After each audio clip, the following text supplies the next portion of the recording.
Hi guys, quick lang.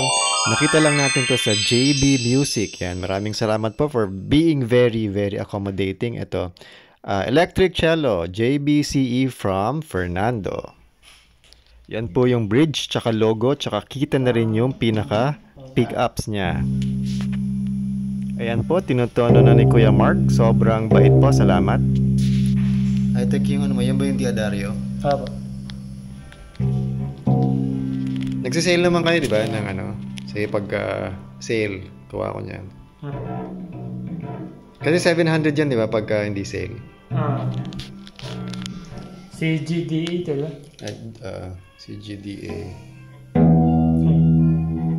CG. Yan po guys, sobrang dali lang. Wag po tayong ma-intimidate kasi dati na-intimidate din ako. CGDA lang po yung tuning niya. So, cello is for CGDA, C. Tapos, clip-on tuners lang, kabit lang po sa bridge. Yan, tapos konting ingat lang, tsaka alalay. Yan, matotono rin po natin. Usually yung technique dahil nakababa yung tono ng strings is pataas lang. So, kung pataas ang tuning mo is turn pataas. Yan, sa micro na, no?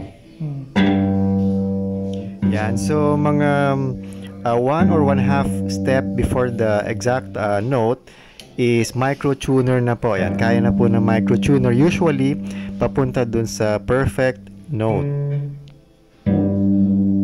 Yan, tapos konting ingat lang po. Yan, sobrang ingat po ni Kuya Mark, sobrang galing. Galing po.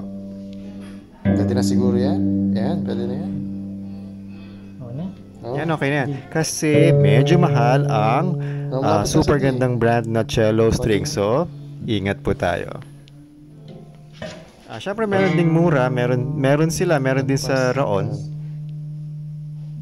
Yan, di na po namin tinono yung last string, yung A. Yan. So, yan, tinasting po natin sandali. Okay naman. Okay siya. Yan, pinaward ko na. Wala pong video yung demo. Pero okay po siya, mid-high, sana ma-demo natin fully in the future.